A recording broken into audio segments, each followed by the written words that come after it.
बड़ी बातें हैं, बहुत तेजी से आपको बताते हैं कि जो 2021-22 का बजट आया इसमें क्या बड़ी चीजें हैं जो आपको जान लेना समझ लेना चाहिए। सबसे बड़ी बात यह कि सबकी नजरें रहती है कि क्या टैक्स स्लैब में कोई बदलाव हुआ, दूसरी नजर रहती है कि क्या कोई चीजें सस्ती या महंगी हुई।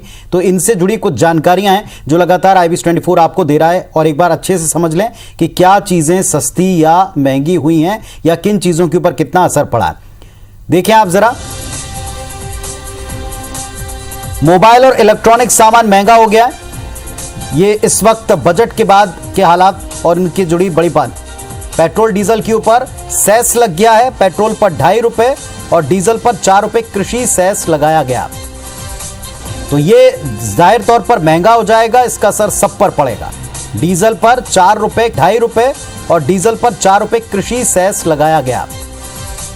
तो ये जाहिर तौर पर महंगा हो जाएगा, इसका असर सब पर पड़ेगा।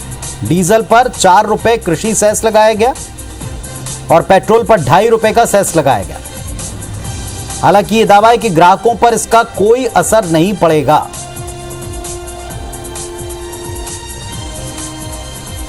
मोबाइल इलेक्ट्रॉनिक सामान महंगा हो जाएगा। कस्टम ड्यूटी उस पर 2.5% बढ़ गई, इसलिए सोना चांदी लोहा तांबा ये धातुएं सस्ती हो जाएंगी। पेट्रोल डीजल पर कृषि सेस लग चुका है।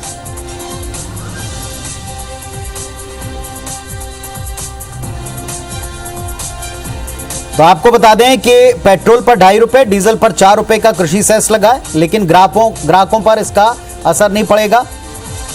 टैक्स स्लैब में कोई बदलाव नहीं हुआ है।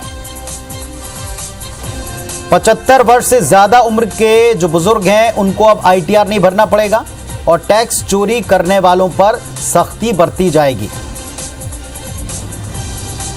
चलिए अब कृषि को लेकर क्या बड़ी बातें देख लें आप। बजट में कृषि सेक्टर को क्या मिला, क्योंकि किसानों का इतना बड़ा आंदोलन देश अभी भी देख रहा है। MSP बढ़ाकर उत्पाद की लागत को 1.5 गुना करने का प्रयास किया है। मैंने जो लागत है उससे 1.5 गुनी कीमत किसानों को मिले, इसका प्रयास हुआ है। 2021 में गेहूं पर MSP के लिए 75,100 करोड़ रुपए दिए गए। 43.36 लाख गेहूं कृषकों को MSP का लाभ दिया है। गेहूं के लिए किसानों को 75,060 करोड़ रुपए का भुगतान किया गया है।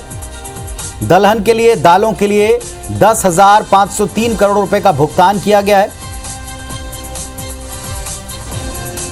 1,72,752 करोड़ रुपए का भुगतान अनुमानित है जो धान के लिए किया है। 1,54 लाख धान किसानों को इसका लाभ मिलने वाला ऐसा दावा है।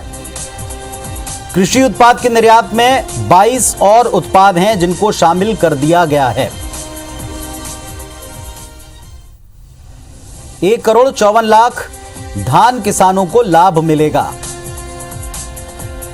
कृषि उत्पाद के निर्यात में 22 और प्रोडक्ट्स हैं जिनको शामिल कर दिया है।